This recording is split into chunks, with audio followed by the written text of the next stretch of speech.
Halo Halo Sumatera Sumatera Utara. Utara, selamat sore pemirsa. Untuk memperbaharui informasi Anda seputar Sumatera Utara. Sumatera Utara hari ini hadir kembali menjumpai Anda edisi Jumat 24 Juni 2022.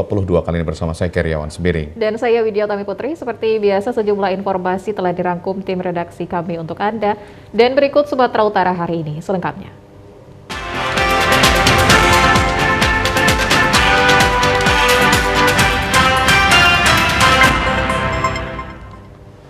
Pemirsa, kecelakaan lalu lintas antar kereta api dengan mikrobus di perlintasan tanpa palang pintu Serdang Bedagai mengakibatkan 5 orang penumpang meninggal dunia. Sementara itu 4 penumpang lainnya mengalami luka serius dan menjalani perawatan di rumah sakit. Sedangkan 5 penumpang lainnya hanya mengalami luka ringan. Akibat kecelakaan ini 4 orang penumpang dan 1 orang supir meninggal dunia, sedangkan 4 orang penumpang lainnya mengalami luka serius dan saat ini tengah menjalani perawatan di Rumah Sakit Umum Trianda, Desa Bengkel, Perbaungan, sedangkan 5 penumpang lainnya hanya mengalami luka ringan.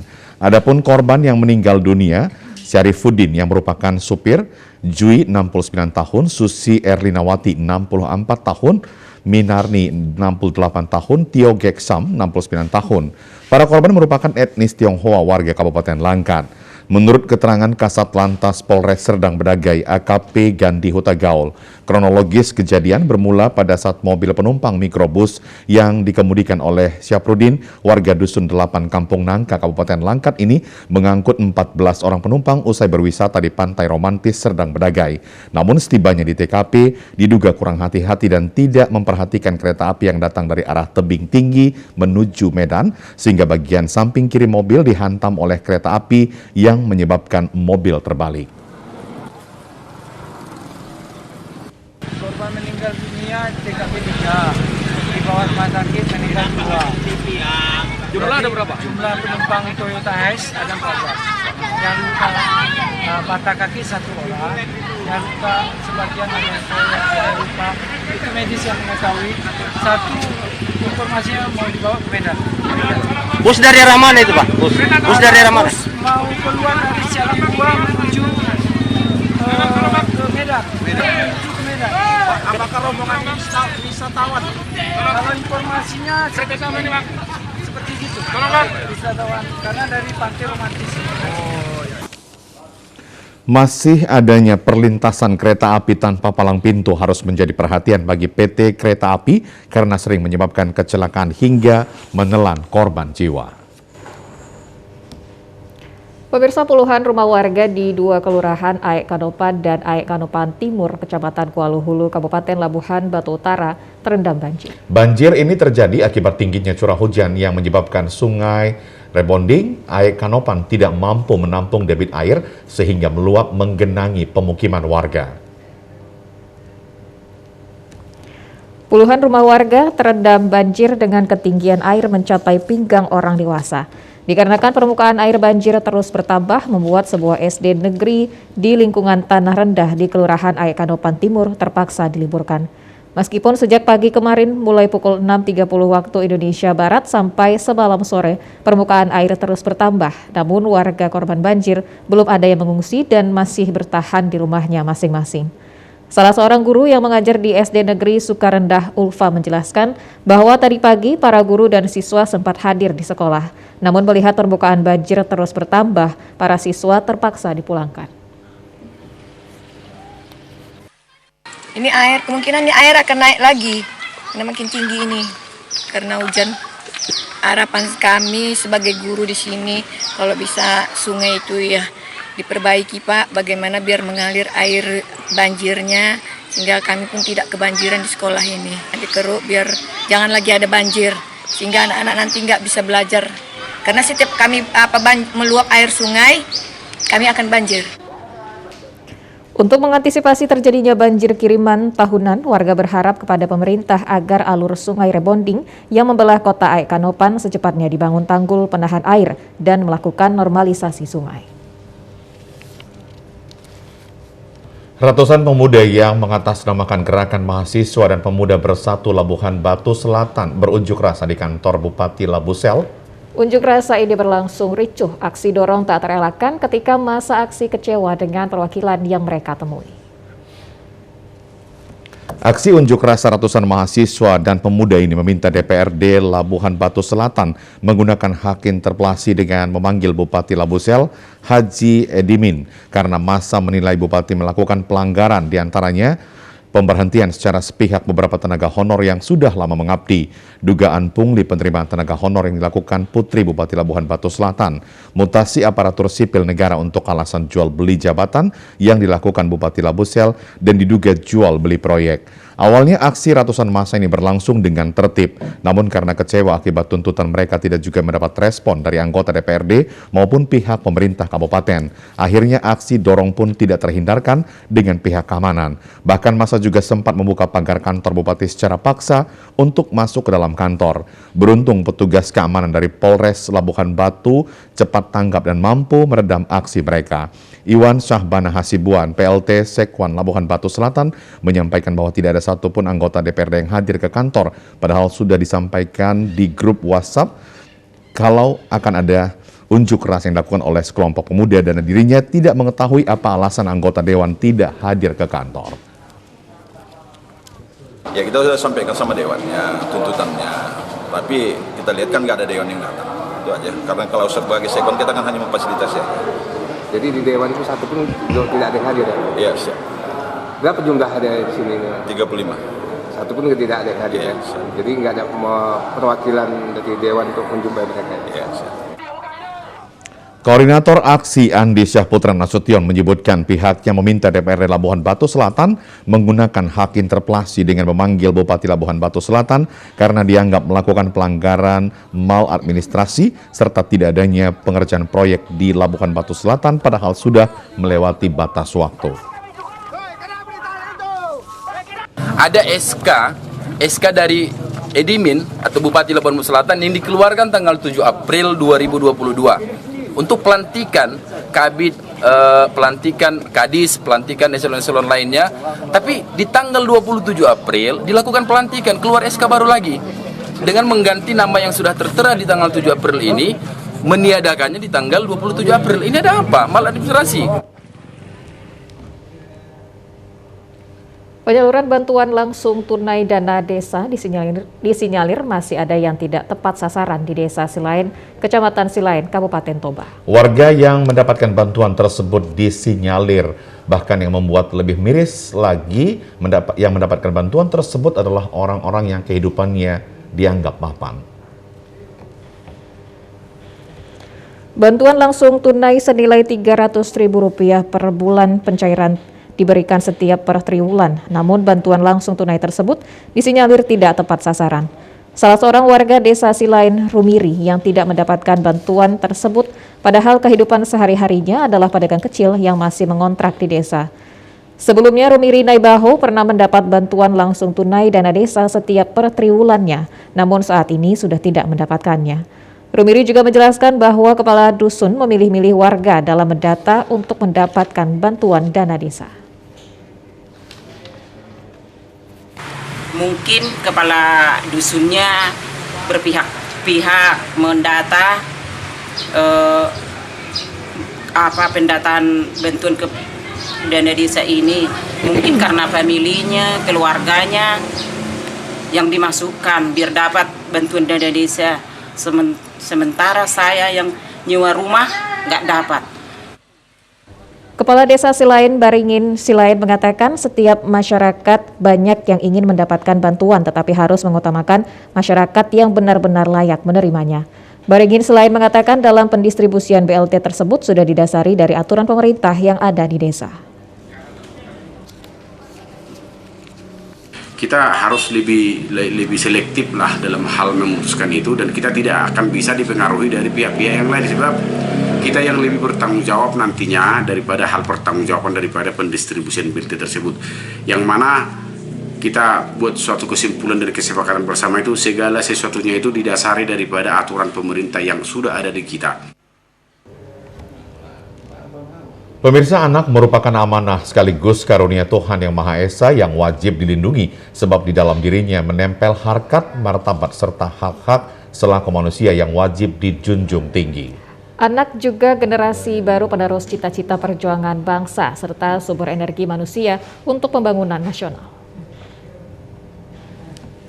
Kekerasan intim seksual terhadap anak bisa terjadi kapan saja serta di mana saja. Siapa saja dapat jadi pelaku kekerasan intim terhadap anak. Pelaku kekerasan intim terhadap anak bisa jadi dekat dengan anak yang bisa berasal dari bermacam golongan. Salah seorang pegiat sosial, Ria Gurning, mengatakan belakangan ini terdapat beberapa kasus kekerasan intim yang terjadi di Kabupaten Samosir yang perlu diungkap secara tuntas dan memecahkan masalah bagi anak korban kekerasan tersebut. Ria menjelaskan bila permasalahan ini terus dibiarkan berakibat kurang baik untuk anak. Ketua Lembaga Perlindungan Anak Indonesia, Seto Mulyadi, mengatakan merasa prihatin, kecewa dan sedih adanya beberapa kasus kekerasan intim yang terjadi di Kabupaten Samosir saat ini. Akibat dari kekerasan intim secara raga bisa berbentuk cedera pada bagian seksual anak, akibat psikologi meliputi trauma, mental, ketakutan, malu, kecemasan, apalagi kemauan ataupun percobaan bunuh diri. Tidak hanya itu, akibat sosial yang hendak dialami anak merupakan perlakuan sinis dari warga di sekelilingnya. Seto berharap agar hal ini tidak hanya dibicarakan saja, akan tetapi harus ditindaklanjuti dengan memecahkan masalah yang telah dihadapi oleh anak yang menjadi korban kekerasan intim dengan cara mendapatkan treatment psikologi. Kami juga mengetuk pintu hati para orang tua untuk betul-betul waspada. Karena memang kejahatan seksual ini di mana-mana, bahkan bukan hanya di Indonesia, di berbagai negara lain di dunia, itu pelakunya adalah orang-orang terdekat. Orang-orang terdekat justru ya? Jadi bisa juga keluarga sendiri, mungkin bisa paman, kakek, kemudian juga guru, pendidik, dan sebagainya, yang seolah di mata anak, wah ini tidak berbahaya, ini penuh kasih sayang, ini justru merawat dan sebagainya. Tapi ini memanfaatkan kelengahan dari sang anak, tapi begitu sudah menjadi korban, maka ini akan terus berbawa sampai dewasa kalau tidak mendapatkan treatment psikologi.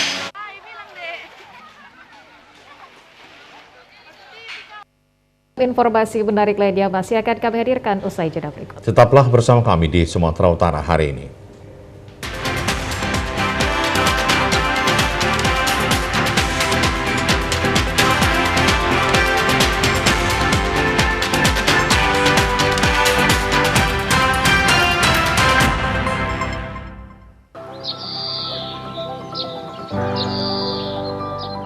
Dalam rangka memfasilitasi penduduk yang kesulitan memohon pelayanan induk pada hari kerja, kami di Dukcapil Kota Medan buka lebih lama, dari hari Senin hingga hari Jumat, dari jam 8 pagi sampai jam 8 malam, dan dari Sabtu dari jam 9 pagi sampai jam 1 siang. Mari mengurus dokumen kependudukan kita, karena itu penting. Iklan layanan masyarakat ini dipersembahkan oleh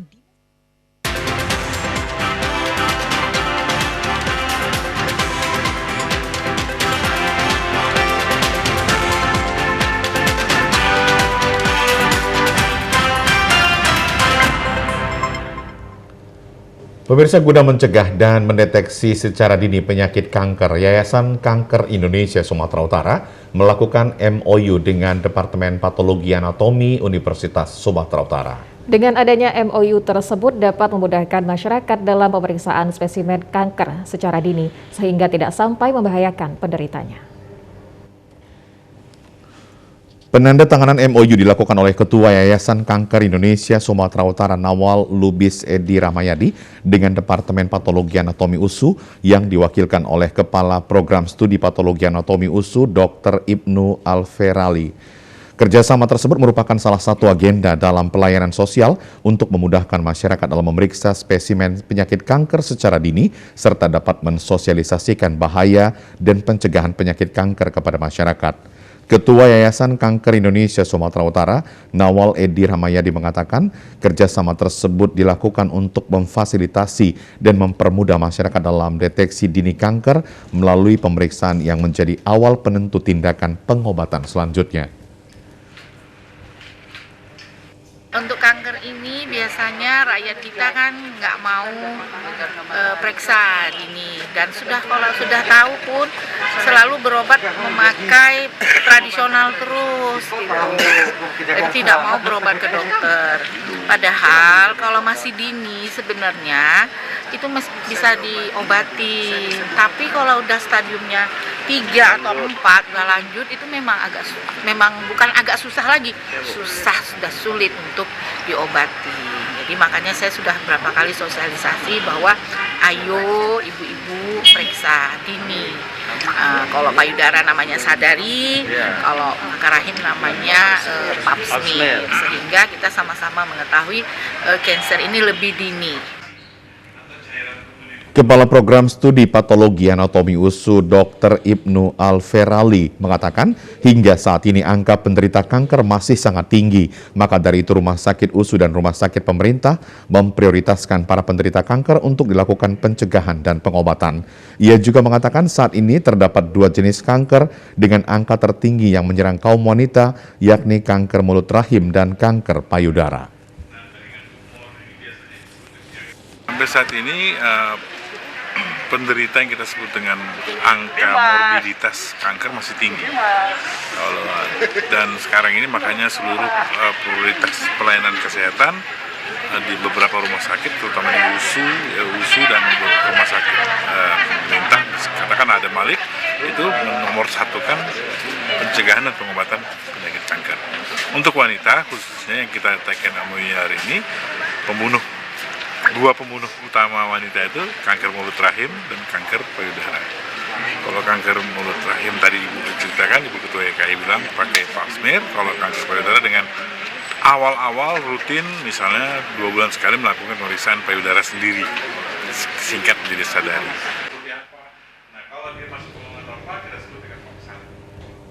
Dalam upaya antisipasi konflik di tengah masyarakat menghadapi pemilu 2024, Rumah Aspirasi Romo Center melaksanakan seminar dan sosialisasi terhadap sejumlah kelompok organisasi kemasyarakatan di Medan kemarin. Penyebaran informasi hoaks maupun politik identitas merupakan salah satu ancaman suatu bangsa, sehingga dibutuhkan pemahaman agar masyarakat menjaga persatuan dalam kebinekaan terwujudnya Indonesia, cinta, damai, dan maju. Tolak informasi hoaks dan politik identitas menghadapi tahapan pemilu 2024 menjadi tren topik dalam diskusi sosialisasi tersebut yang menghadirkan narasumber Ketua DPRD Deli Serdang Zaki Syahri, tokoh masyarakat dan pendidikan. Ketua Aspirasi Romo Center Tosim Gurning mengatakan sosialisasi menolak informasi hoaks dan politik identitas diharapkan memberi pemahaman kepada masyarakat suksesnya penyelenggaraan pemilu 2024 yang aman, damai, jujur, terciptanya persaudaraan serta persatuan bangsa. Berdasarkan pengalaman pesta demokrasi pemilu yang lalu, masyarakat saat ini semakin cerdas dan memahami berita hoaks dan narasi politik identitas yang negatif harus ditinggalkan. Kalau ini nggak parsial, yang sakitnya terjebak emosional. Dia hanya satu link aja menjadi referensinya itu yang mungkin anak. Salah satu membangun kepercayaan kembali masyarakat ini suasana dialogis, pertemuan-pertemuan seperti ini melibatkan tokoh masyarakat, melibatkan cerdik pandai untuk saling berbagi untuk mencerahkan. Itulah salah satu tujuan kita hari ini. Dalam kesempatan itu, Aspirasi Romo Center memberikan penghargaan kepada narasumber sekaligus penyaluran bingkisan paket sembako kepada seluruh peserta seminar. Mengawal Kamtibmas dan pencegahan konflik pada pemilu 2024 mendatang menjadi tanggung jawab bersama oleh seluruh elemen masyarakat. Dengan memberikan pemahaman kepada masyarakat dalam menangkal informasi hoaks dan politik identitas, terwujudnya pelaksanaan penyelenggaraan pemilu 2024 yang damai dan demokratis. Dalam upaya menjaga keamanan dan ketertiban masyarakat di pemilu 2024 mendatang, tidak bisa hanya mengandalkan aparat keamanan, tetapi dibutuhkan sinergitas seluruh elemen masyarakat untuk mencegah terjadinya konflik. Beredarnya berita hoaks dan identitas politik pada penyelenggaraan pemilu yang lalu merupakan salah satu potensi terjadinya pemecah belah persatuan bangsa seiring dengan perkembangan teknologi informasi. Beredarnya media sosial secara parsial mampu mengalihkan perhatian kegiatan masyarakat sehingga berpotensi terjadi konflik bahkan di rumah tangga. Salah seorang ibu rumah tangga, Samsidar Batubara, mengatakan informasi media sosial yang berkembang saat ini menjadi fenomena khususnya kaum ibu-ibu untuk lebih cerdas dalam memahami dan memiliki sikap dengan menolak hoaks maupun politik identitas saat penyelenggaraan pemilu 2024 mendatang. Jadi sebetulnya ya kita masyarakat inilah memang harus pandai lah ya kan menyikapinya. Kayak kami seperti ibu rumah tangga mungkin ya gitu. Sekarang betul kata Bapak tadi, kebanyakan udah jarang lihat TV, kebanyakan lihat HP udah. Ya itu tadi. Jadi kalau kita memang ya nggak pandai menyikapinya, mau bisa juga terarah, tapi insya Allah bisa juga enggak gitu ya. Artinya cari tahu sumber yang jelas. Iya gitu, betul, ya betul Pak. Kita harus mengetahui sumber yang jelas. Jangan cuma kita lihat satu sumber aja, harus kita lihat sumber yang jelas. Salah seorang akademisi Ansyari Yamamah mengatakan menghadapi pemilu 2024 diharapkan masyarakat untuk lebih cerdas dalam menyikapi berita yang berkembang sehingga terciptanya kamtipmas di suatu daerah yang kondusif menuju Indonesia demokratif, damai dan maju.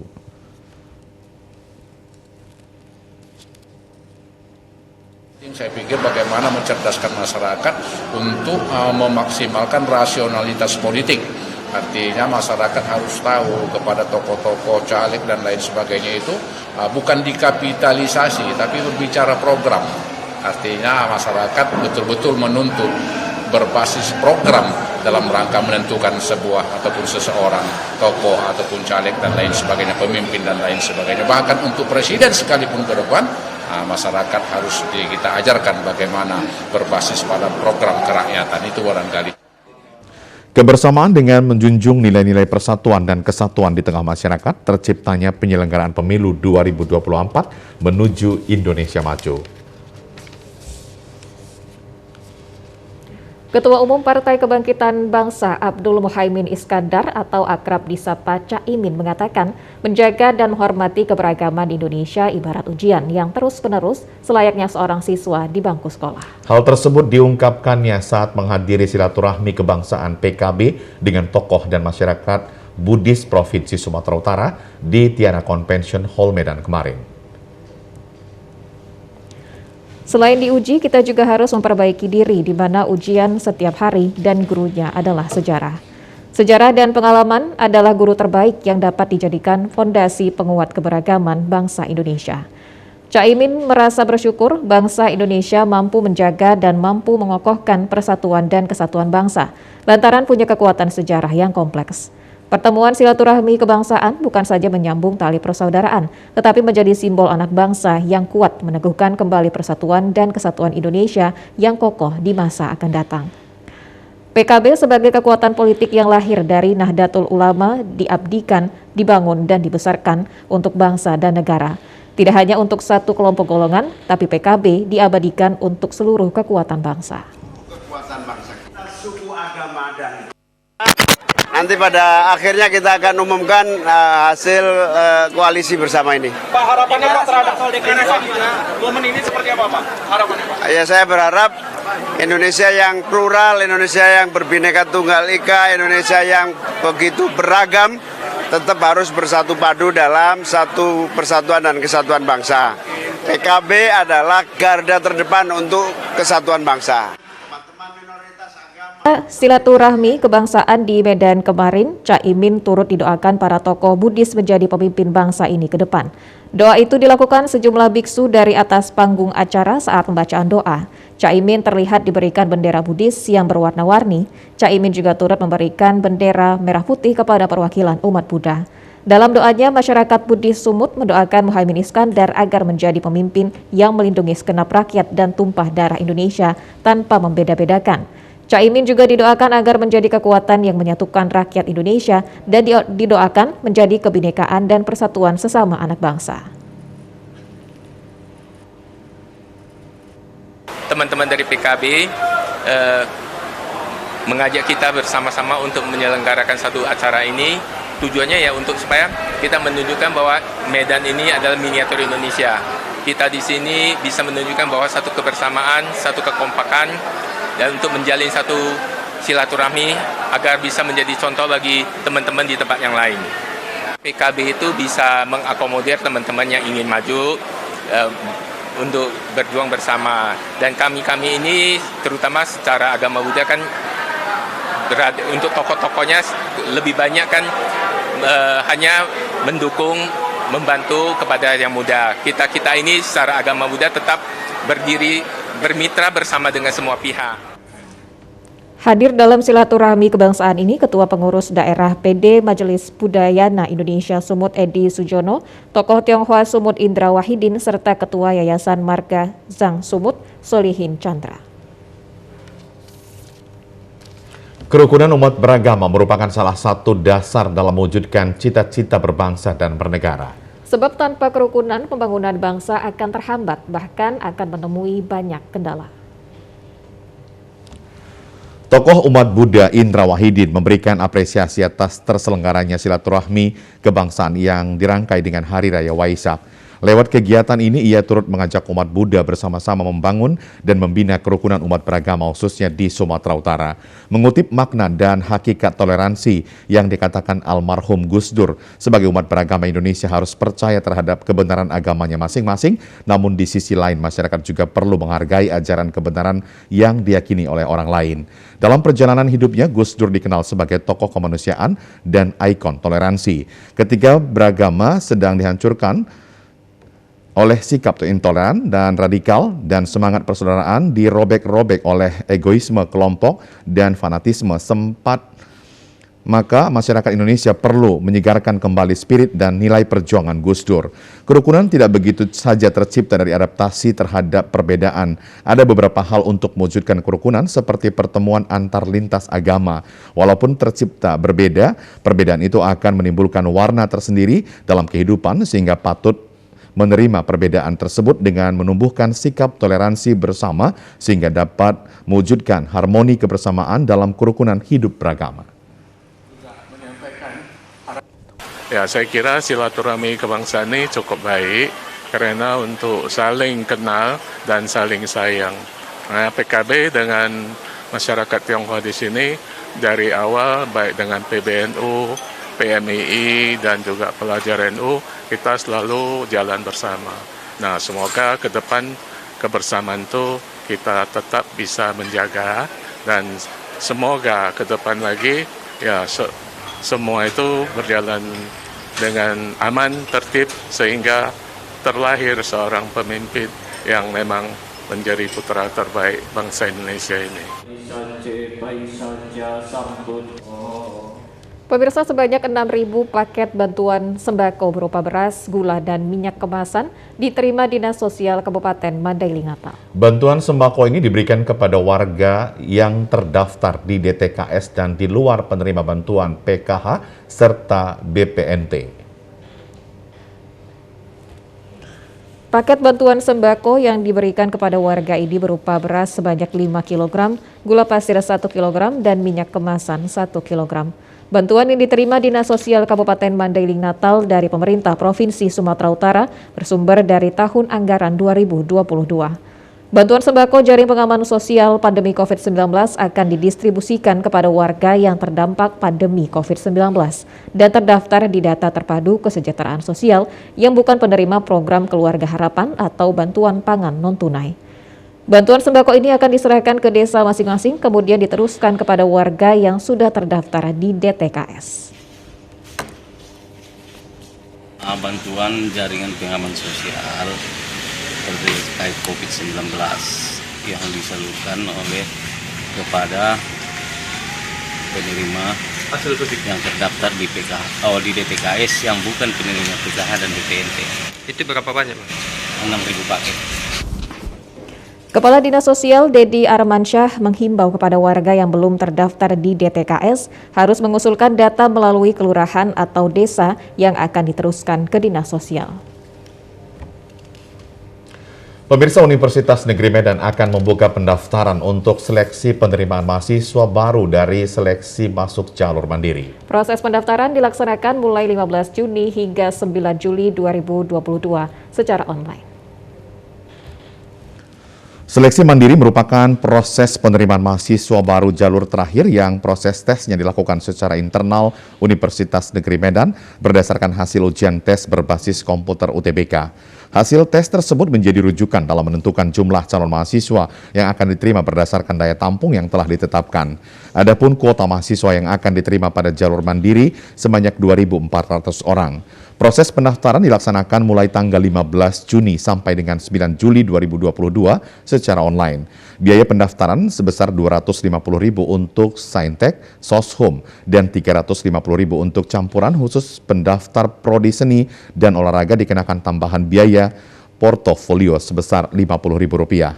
Untuk pembayaran dapat dibayarkan melalui Bank BNI 46, Bank Mandiri, Bank Sumut di seluruh Indonesia.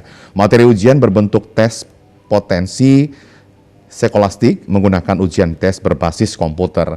Ujian UTBK seleksi mandiri akan dilaksanakan pada 13 hingga 16 Juli 2022. Selain tes tersebut, kelulusan Unimed juga dapat dilihat melalui rekognisi prestasi seperti prestasi akademik, prestasi olahraga, prestasi seni, prestasi MTQ, MKQ, PES Parawi atau sejenisnya, dan Hafiz Quran. Pengumuman hasil seleksi jalur mandiri akan diumumkan pada 21 Juli 2022. Adapun uang kuliah mandiri 5 juta sampai dengan 7,5 juta per semester. UKT tersebut tidak ada kenaikan sejak tahun 2018 lalu. Jalur mandiri Unimed tahun 2022 juga menerima beasiswa KIPK bagi lulusan SMA, SMK, dan MA sederajat yang memenuhi persyaratan KIPK bisa mengajukan beasiswa tersebut. Rektor Unimed Syamsul Gulto menyampaikan agar informasi ini dapat segera diketahui oleh masyarakat luas sehingga bagi lulusan SMA sederajat dapat memanfaatkan untuk bisa masuk ke Universitas Negeri Medan. Rektor menghimbau bagi yang ingin mendaftar jalur mandiri dapat memanfaatkan waktu pendaftaran secara baik. Diharapkan tidak melakukan pendaftaran di akhir-akhir masa pendaftaran. Informasi menarik lainnya masih akan kami hadirkan usai jeda berikut. Tetaplah bersama kami di Sumatera Utara hari ini.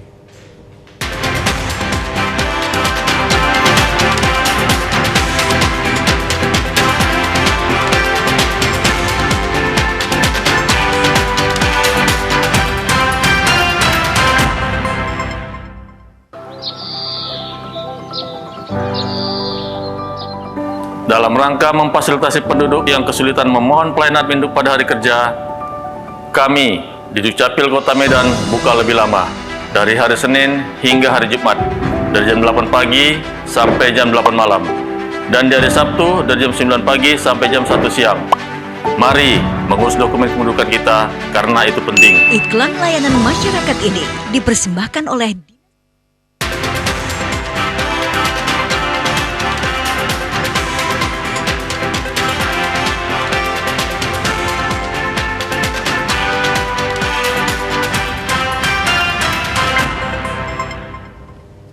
Pemirsa, kejuaraan cabang olahraga Wusu memperebutkan Piala Wali Kota Medan kemarin berakhir dan ditutup oleh Wali Kota Medan diwakili Kadispora Medan Pulungan Harahap di Padepokan Wusu Medan. Hadir pada acara penutupan sejumlah pengurus KONI Medan serta Sekretaris Umum Pengprov Wushu Indonesia Sumatera Utara Herianto. Wali Kota Medan yang diwakili Pulungan Harahap dan Ketua Umum KONI Medan Edi Hasibarani mengatakan cabang olahraga Wusu merupakan cabang olahraga unggulan kontingen Sumatera Utara dan Indonesia di kejuaraan nasional maupun internasional. Dari sejumlah atlet Wusu yang sering membela kontingen Sumatera Utara dan Indonesia, diantaranya adalah atlet Wusu asal Kota Medan. Baik Wali Kota maupun Ketua Umum KONI Kota Medan berharap supaya pengurus atau pembina cabang olahraga Wusu tetap konsisten membina olahraga asal negara Tiongkok ini.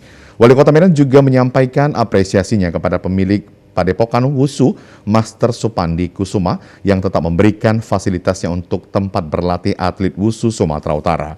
Kepada para atlet diingatkan supaya yang menjadi juara untuk tidak berpuas diri, tetapi harus tetap latihan lebih serius lagi. Sedangkan yang belum menjadi juara agar tidak kecewa dan dijadikan cambuk untuk lebih semangat menjalani latihan.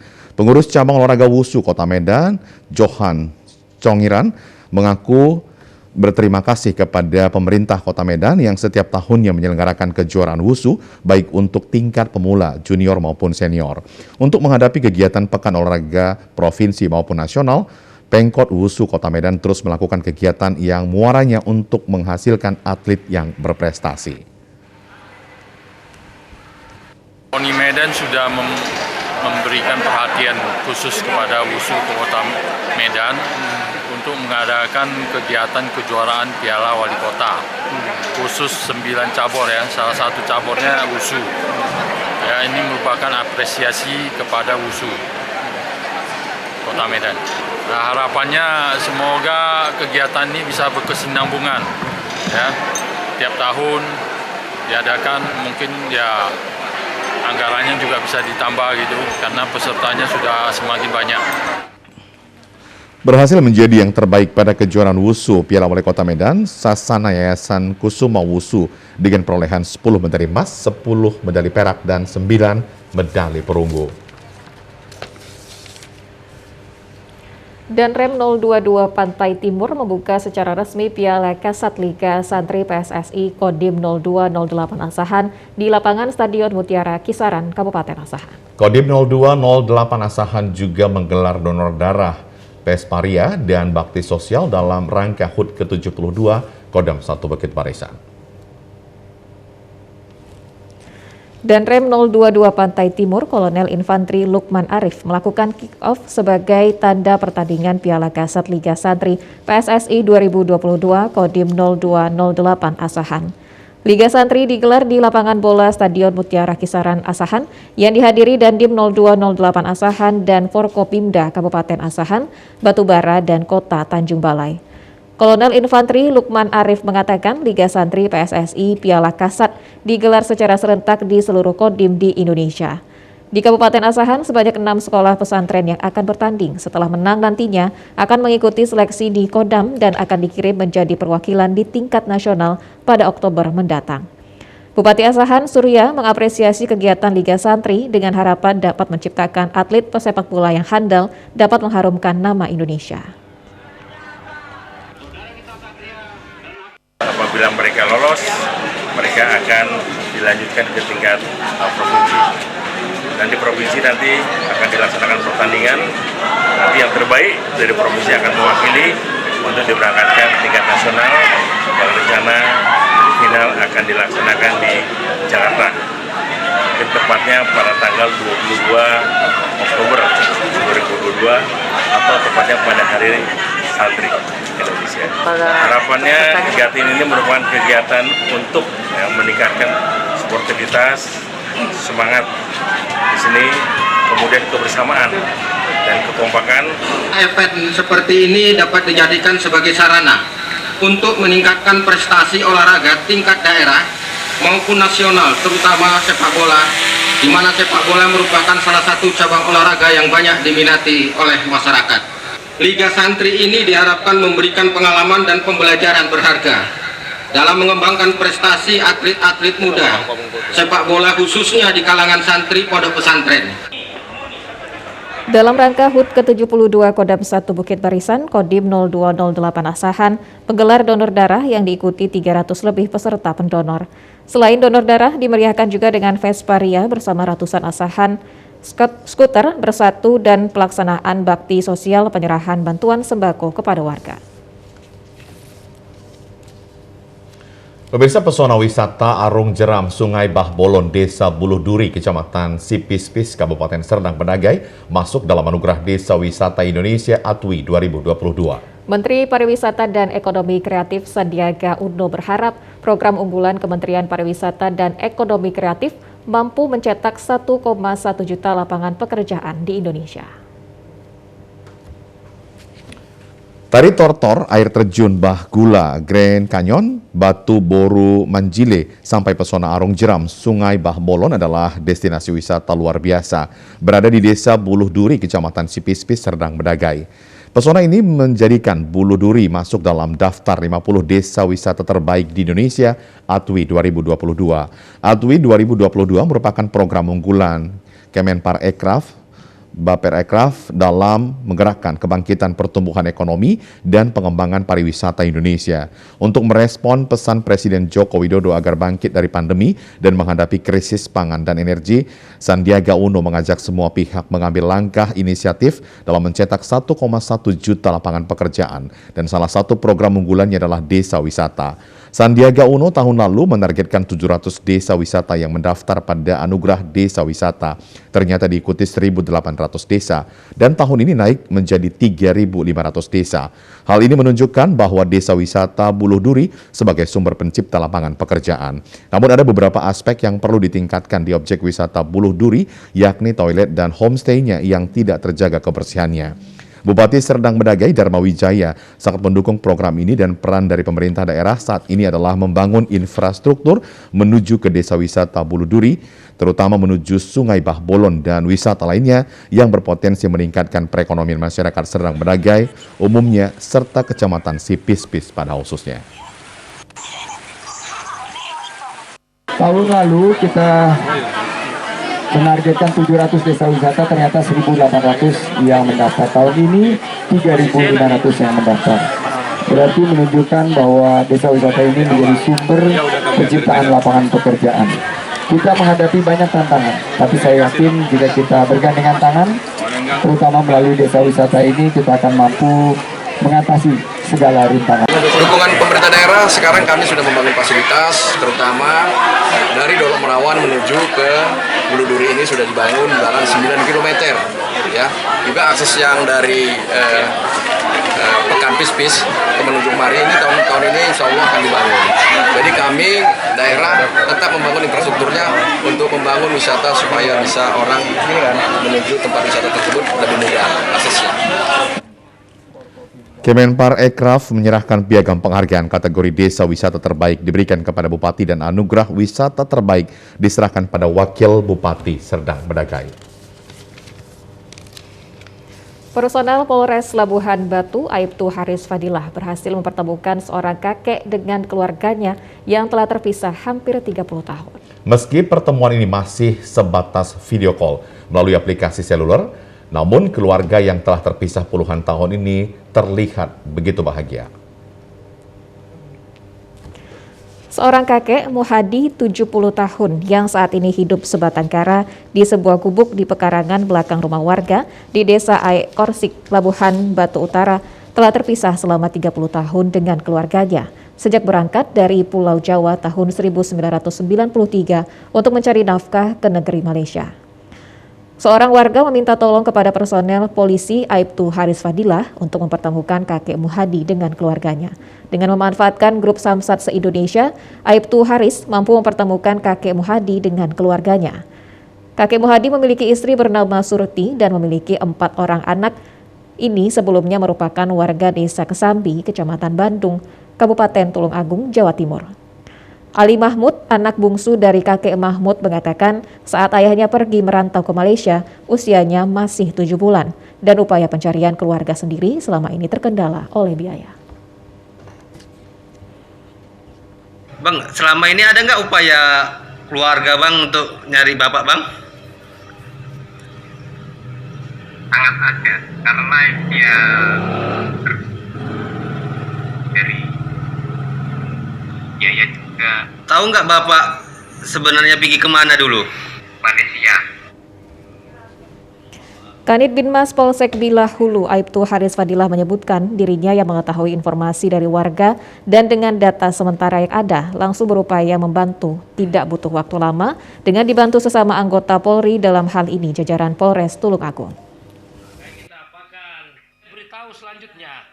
Jadi saya berusaha untuk mencari informasi di Tulung Agung dan mereka mengasihkan personel Babin Kaptimasnya di desa bapak itu tinggal. Memberitahu kepada si Burin bahwa sudah ketemu anaknya, nomor handphone dan saya terima. Itu selama 30 tahun. Pertama aku di Darussalam berapa tahun? 11 tahun. Jadi dijadikan centeng. Ada nggak berpikir untuk pulang kemarin tuh? 9 tahun. Sudah ngerencana, sudah beli tiket. Katanya uangku di tangannya asisten. Terus gajinya diolor-olor terus. Pemirsa, sejumlah pengendara nekat melawan arus dan antri menunggu razia selesai dalam operasi patuh toba yang digelar Satlantas Polres Asahan di Jalan Imam Bonjol, Kisaran, Asahan. Pelajar tak pakai helm dan berbonceng 3 ditilang teguran oleh petugas. Ibu dan 2 anaknya ini diberhentikan petugas Satlantas Polres Asahan saat melintas di Jalan Imam Bonjol, Kisaran, Kabupaten Asahan. Sang ibu langsung mendapat tindakan langsung atau tilang teguran oleh petugas karena berbonceng 3. Tidak hanya itu, sejumlah pengendara yang takut nekat melawan arus dan lucunya puluhan kendaraan bertumpuk antri sambil menunggu razia selesai. Ibda Samsul Bahri Kanit Turjakwali Satlantas Polres Asahan mengatakan dalam operasi banyak ditemukan kurangnya kesadaran anak di bawah umur tidak memakai helm. Jadi di sini kita melaksanakan kegiatan yang pertama yaitu adalah sosialisasi, himbauan-himbauan kepada masyarakat untuk patuh tertib berlalu lintas. Yang kedua, jadi melaksanakan penindakan kepada masyarakat yang tidak patuh, kemudian kita gunakan tilang teguran. Jadi untuk temuannya masih terlihat masyarakat berkendara dengan berbonceng 3. Kemudian anak sekolah yang masih di bawah umur menggunakan atau membawa sepeda motor. Operasi patuh dilakukan untuk menciptakan tertib berlalu lintas dan menekan angka kecelakaan di jalan raya. Pemirsa, informasi tadi mengakhiri Sumatera Utara hari ini. Mewakili seluruh kerabat kerja yang bertugas, saya Keriawan Sembiring. Dan saya Widyotami Putri pamit undur diri dari hadapan Anda. Terima kasih, selamat sore. Sampai jumpa.